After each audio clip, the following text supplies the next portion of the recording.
TP त्यागी साहब, अब से 2 दिन पहले हम चर्चा कर रहे थे वैष्णो देवी में हुए अटैक की, लेकिन ये अटैक तो रुकने का नाम ही नहीं ले रहे हैं। 3 दिन में 3 अटैक हो चुके हैं। ना सुरक्षा बलों पर अटैक रोक रहे हैं, ना आम लोगों पर अटैक रोक रहे हैं, ना स्थानीय लोगों पर रोक रहे हैं, श्रद्धालुओं पर भी हो रहे हैं। ये अचानक से तेजी आने की कोई खास वजह नजर आती है क्या आपको? जी, वजह तो खुद अटैक की जिम्मेदारी लेने वाले टीआरएफ ने बता दी थी।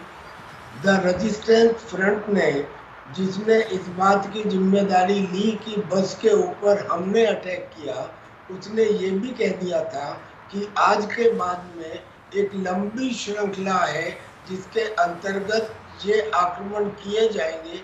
आज तो उसका शुरुआत है और एक ये नए सिरे से आतंक फैलाया जाएगा।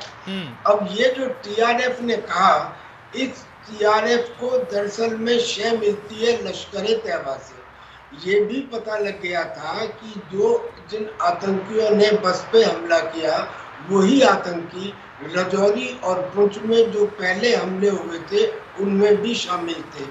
यानी कि एक लंबे समय से ये आतंकी पीर पंजाल रेंजेस के नॉर्थ में तो खत्म हो गया था करीब करीब आतंकवाद, ये साउथ में आ गए थे और यहाँ ऑपरेट कर रहे थे लंबे समय से।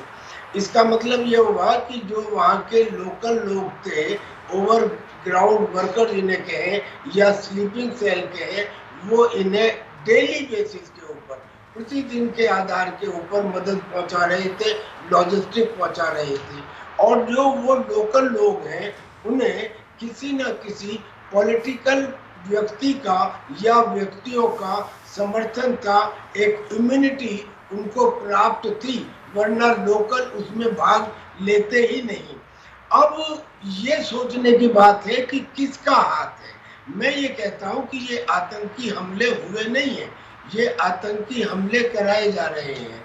मैं कुछ प्रश्न पूछता हूँ, क्या ये बताएं कि वो कौन सा ऐसा पॉलिटिशियन है कश्मीर में जिसने ये कहा कि हम, पाकिस्तान ने चूड़ियां नहीं पहन रखी हैं? क्या पाकिस्तान ने चूड़ियां पहन रखी हैं?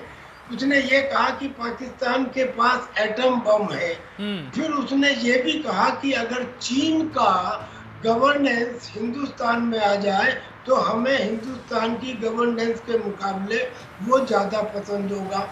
और उसी ने, जब ये बस के ऊपर अटैक हुआ और उसके बाद ये जो अटैक हुए, उस समय उसने अपने बयान में एक किस्म से छींटाकशी करते हुए ये कहा कि देख लो 370 हट गया, आतंक तो फिर भी है, आतंकी तो आज भी यहाँ मौजूद है।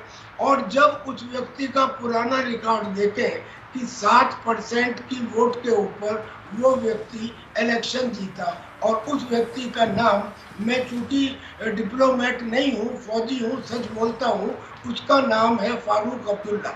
अब एक व्यक्ति का नाम मैं ले रहा हूँ और मैं यही कहना चाहता हूँ कि जैसे कहा जाता है ना कि भगवान तुम्हारे अंदर है, तुम बाहर ढूंढते फिरते हो, जो जड़ है वो तुम्हारे अंदर है और तुम बाहर ढूंढते फिरते हो। ठीक है।